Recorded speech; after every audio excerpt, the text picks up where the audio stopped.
কিন্তু তাদের এই 10 ভাইয়ের কোনো ভাই ইউসুফকে চেনে নাই। 10 ভাইয়ের কোন ভাই ইউসুফকে চেনে নাই। এবার ইউসুফ আলাইহিস সালাতু ওয়াস সালাম তাদেরকে ডাক দিয়ে বলতেছেন, আপনারা কারা, কি নাম আপনাদের, বাড়ি কোথায়? বলে আমাদের বাড়ি হলো অমুক জায়গায়। বলে আপনার আব্বা আছে? বলে আছে।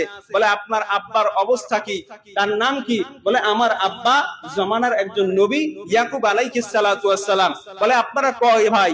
বলে আমরা কইলাম 10 ভাই। বলে আর কোনো ভাইটাই নাই? বলে আরেক ভাই আছে বাড়িতে, বেনিয়ামিন।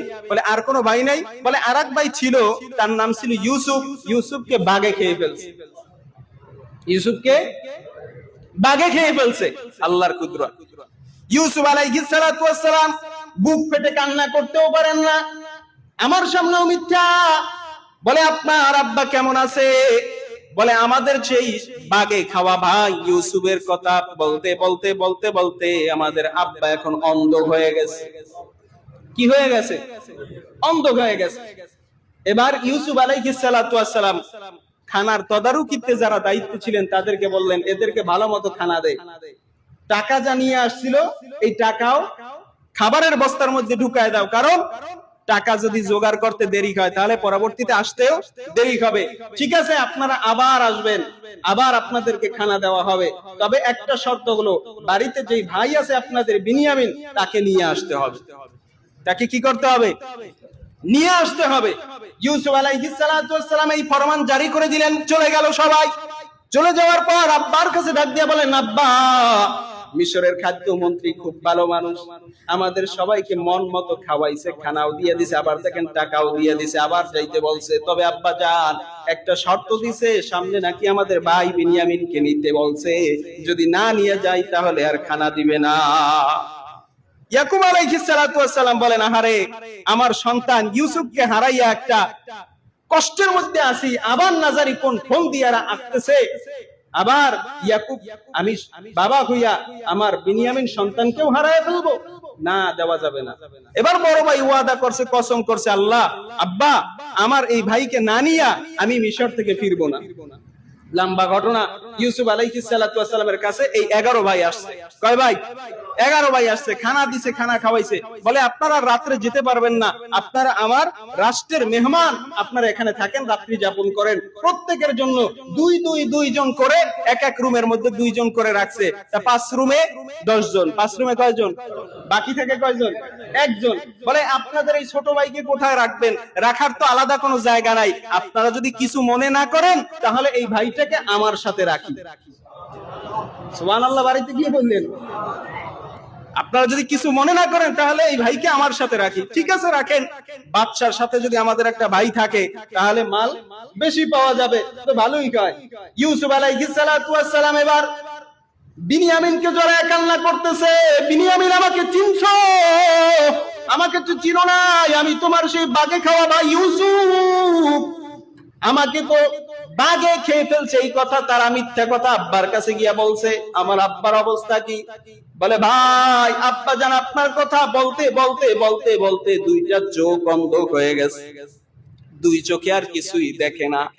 ইউসুফ আলাইহিস সালাতু ওয়াস সালাম বললেন, আব্বাকে আমার সালাম জানাবা, আর আমি একটা জামা দিয়ে দিলাম, এই জামাটা আব্বার চোখের সাথে লাগাবা, সাথে সাথে আব্বার চোখ ভালো হয়ে যাবে। জামা লাগানোর সাথে সাথে চোখ ভালো হয়ে যাবে।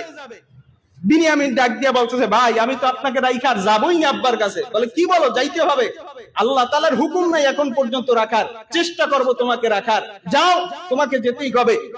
খাবার দিয়ে দিছে বস্তার মধ্যে, পানপত্র পালা পইরান যেটা দিয়া মাল মাপা হয়, বুদ্ধি কইরা বিনিয়ামিনের ব্যাগের মধ্যে এই পানপত্র ঢুকায়া দিছে। কি করছে?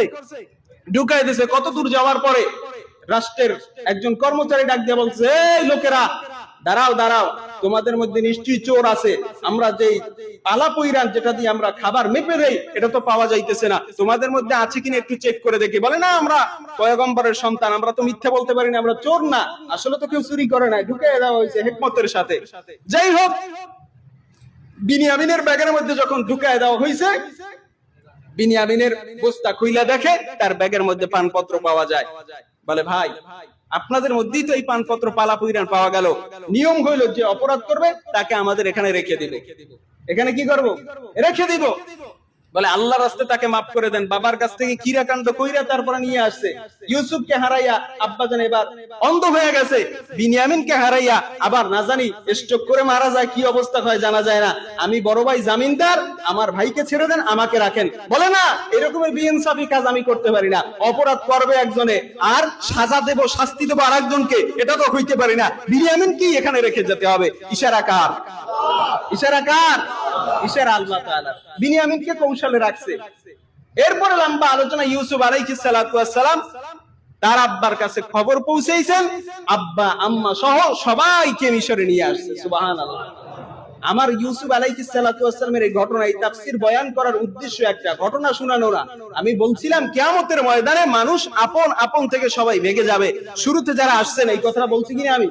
হ্যাঁ, আপন আপন যারা থাকবে সবাই ভেগে যাবে। ইউসুফ আলাইহিস সালাতু ওয়াস সালাম বলেন, কিয়ামতের ময়দানে আমি বলবো ইয়া নাফসি ইয়া নাফসি। সেদিন আমি আমার আব্বাকে খুঁজবো না, আমার আব্বাও আমি ইউসুফকে খুঁজবে না। কারণ সেদিন প্রত্যেককে নিয়ে ব্যস্ত থাকবে, নিজেকে নিয়ে ফিকির করবে। আল্লাহ আপনি আমাকে জাহান্নাম থেকে বাঁচান, আপনি আমাকে মুক্তি দিয়ে জান্নাত দেন। ও মুসলমান, দুনিয়াতে বাবা সন্তানের জন্য কাঁদতে কাঁদতে কাঁদতে কাঁদতে 40টা বছর পর্যন্ত যেই বাবা সন্তানের জন্য অন্ধ হয়ে যেতে পারেন, সেই বাবাও কিন্তু কিয়ামতের ময়দানে ইউসুফকে খুঁজবে না, নিজেকে নিয়েই ফিকির থাকবে, নিজেকে নিয়েই ব্যস্ত থাকবে। সুতরাং নবীরা যদি তার সন্তানকে খোঁজ খবর না নেয়, তাহলে আমাদের খোঁজ খবর নেওয়ার মতো কোনো মানুষ আছে? জোরে বলেন, আছে? আমার ভাই থাকবে, আমার মা থাকবে আমার পাশে? কেউ থাকবে না। থাকবেন একমাত্র আল্লাহ, আমার নেক আমল আর পয়গম্বরে আরবি সাল্লাল্লাহু আলাইহি ওয়াসাল্লাম। ঠিক কিনা বলেন? এজন্য আল্লাহকে বন্ধু বানাবো তো ইনশাআল্লাহ। জোরে বলেন, আল্লাহকে আপন বানাবো তো ইনশাআল্লাহ। যেই কথাগুলি বললাম শুনলাম, আল্লাহ তাআলা আমাদের সবাইকে আমল করার তৌফিক দান করুক। বলেন